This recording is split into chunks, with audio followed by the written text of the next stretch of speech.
शिव पार्वती द्वारा चौसका खेल विदर्भ देश में अमरावती नाम की एक परम पवित्र नगरी थी। उस नगरी में एक भव्य शिवजी का मंदिर था जो कि त्रिलोक में अपूर्व था। वहाँ एक समय उमा और महेश्वर तीनों लोकों में घूमते हुए आकर उस मंदिर की तरफ देखकर एक क्षण रुक गए। इतने में ही पार्वती जी ने शिवजी से कहा, मेरी अभिलाषा है कि आप और हम आपस में मिलकर चौपड़ खेलें। यूं पार्वती जी की बात सुनकर शिवजी ने कहा, मैं सहमत हूँ। इतना सुनते ही पार्वती जी ने चौपड़ का खेल आरंभ कर दिया और दोनों ने अपना अपना दांव लगाया। इसी बात को उस मंदिर का गुरु पुजारी देख रहा था। उस पुजारी से पार्वती जी ने पूछा, ये दांव किसने जीता? पुजारी ने कहा, ये दांव श्री शिव जी ने जीता। फिर दूसरा दांव लगाया गया, उस दांव को भी पार्वती जी ने जीता। कहो पुजारी, अब ये दांव किसने जीता? पुजारी ने कहा, इसे भी श्री शिव जी ने जीता। उमा ने कहा, तुम असत्य बोलते हो, अतः मैं शाप देती हूँ कि तुम्हारे शरीर में कोढ़ रोग हो। ऐसा कहकर शिव और पार्वती अपने कैलाश को चले गए। तुरंत ही कोढ़ हो जाने से पुजारी के शरीर की कांति नष्ट हो गई। इससे महान दुखी होकर वह रोग से छुटकारा पाने का उपाय विचारने लगा।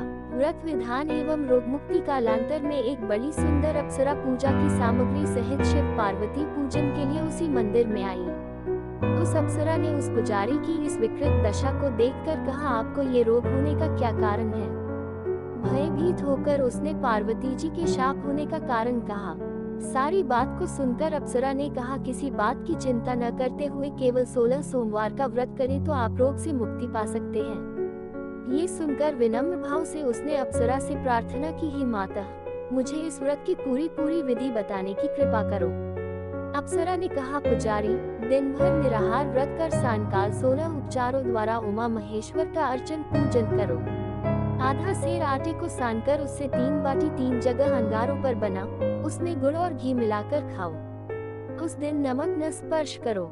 17वें सोमवार को 5 सेर अरहर का चूरमा बनाकर उसमें गुड़ और घी मिला दें।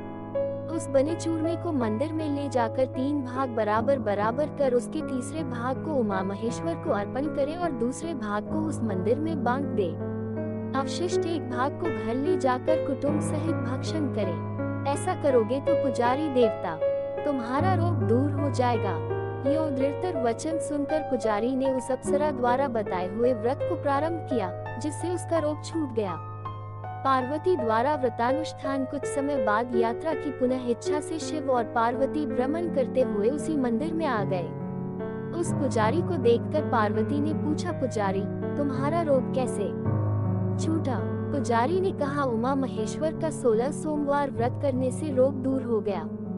पार्वती जी ने पुजारी से इस व्रत के प्रभाव को सुना तो वह आश्चर्यचकित हो कहने लगी, इस व्रत की इतनी महिमा है तो मैं भी अवश्य ही इस व्रत को करूंगी, क्योंकि मेरा पुत्र मुझसे रूठकर कहीं चला गया है। पार्वती जी ने 16 सोमवार का अनुष्ठान प्रारंभ किया।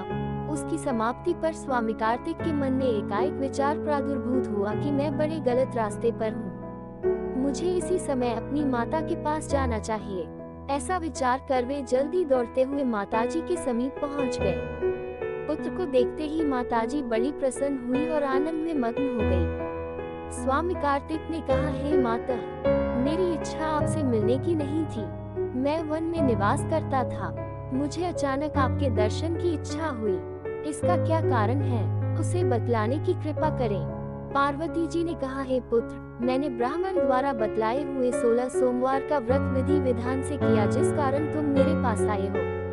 स्वामी कार्तिक ने कहा, हे माता, ये व्रत कौन है, उसकी सारी विधि बतलाने की दया करें, क्योंकि मुझे भी किसी कामना से व्रत करना है। हे माता, मेरा एक ब्राह्मण मित्र है, उसका बहुत दिन से पता ठिकाना नहीं है, मेरी उससे मुलाकात करने की इच्छा है।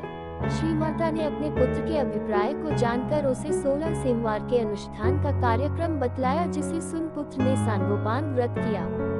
एक दिन घूमते हुए अचानक ही सुंदर वन के रास्ते में उन्होंने अपने मित्र को देखा। उनको देखते ही मित्र ने कहा, हम दोनों का मिलन होना बड़ा ही आश्चर्यजनक मालूम होता है। इतना सुनते ही श्री शिव पुत्र ने कहा, हे मित्र, मैंने एक परम अद्भुत व्रत किया था, जिस कारण से आपके दर्शन हुए। ब्राह्मण द्वारा राजकन्या से विवाह। इतना सुनते ही ब्राह्मण देवता ने कहा, हे मित्र, मुझे विवाह करने की अत्यंत उत्कंठा है। उसी पूर्ति के लिए मैं भी उस अद्भुत व्रत को करूंगा, इसलिए उस व्रत की सांगोपांग विधि कहो। शिव पुत्र ने 16 सोमवार की सारी विधि बतला दी, जिसे सुनकर ब्राह्मण उस व्रत का श्री गणेश करता हुआ भ्रमण करने लगा। रास्ते में ही व्रत की समाप्ति पर उसने एक रमणीक सुशोभित नगर देखा। उसने वहां के नागरिकों से सुना कि इस नगर का राजा धार्मिक तथा पुण्यात्मा है, उसकी एक अत्यंत सुंदर कन्या है। उसने स्वयंवर रचाया है। उस स्वयंवर में अनेक देशों के राजा महाराजा आए हुए हैं। उसी में ये ब्राह्मण भी अपनी कर्म की गति से उस स्वयंवर को देखने मात्र के लिए पहुंच गया। वहां जाकर देखा कि राजा ने एक हथिनी को अलंकारों से सुसज्जित कर उसके सूंड में एक वरमाला देकर मंडप में छोड़ दिया और कहा कि जिसको ये हथिनी वरमाला पहना देगी उसी से मेरी कन्या का विवाह संस्कार होगा। ऐसा कहकर उस हथिनी को उस स्वयंवर में, जहाँ की राजा महाराजा तथा अन्य लोगों का समूह था, छोड़ दिया। इधर उधर घूमती हुई वह हथिनी उसी ब्राह्मण के समीप आकर रुकी और उसी के गले में राजा द्वारा प्रदत्त जयमाल को तुरंत पहनाकर राजा के पास चली गई। राजा ने अपने प्रतिज्ञानुसार बड़े समारोह के साथ उसी ब्राह्मण के साथ अपनी कन्या का पाणी ग्रहण संस्कार कर दिया तथा बहुत सी राज्योचित सामग्री दी।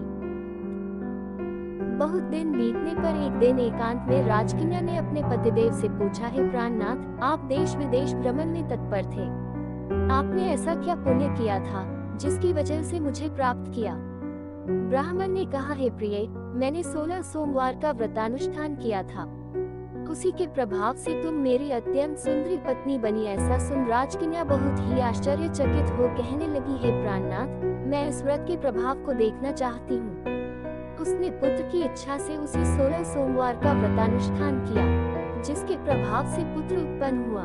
वह पुत्र 100 वर्ष की आयु वाला, तेजस्वी, ज्ञानी, अनुभवी, विरक्त, पुण्यात्मा, शीलवान, प्रतापी, पिता माता की सेवा करने वाला और आज्ञाकारी था। उससे द्विज दंपति बड़े प्रसन्न हुए। कुछ साल बाद पुत्र ने अपनी माता से पूछा, हे माता, आपको सर्वगुण संपन्न पुत्र होने का कारण क्या है?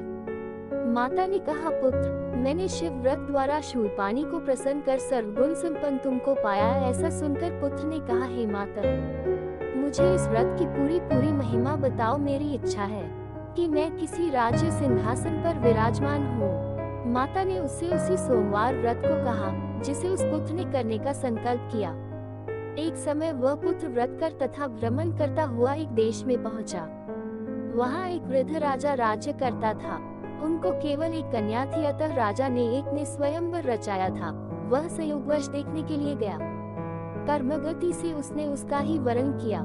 राजा ने उस ब्राह्मण से कन्या का विवाह तथा अपना राज्य आदि अर्पण कर स्वयं वहां से तपस्या करने के लिए चला गया।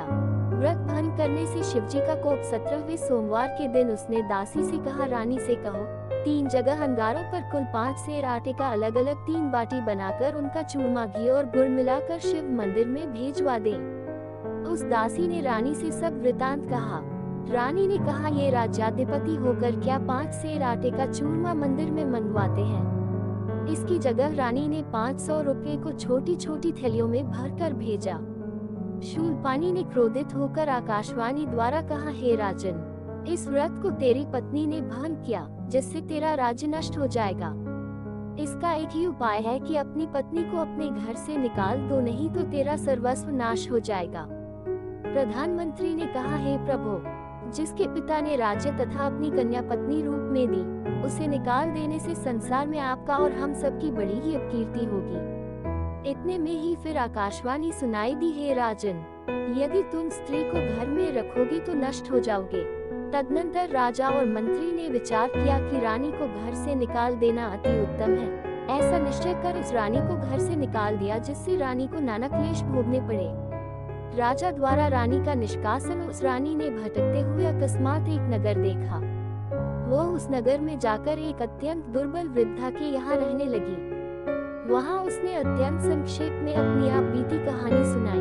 एक दिन वृद्धा ने कहा, ले ये मेरी चीज बेच दे, इसके बदले तुझे कुछ दे दूंगी, जिससे तेरा निर्वाह होता रहेगा।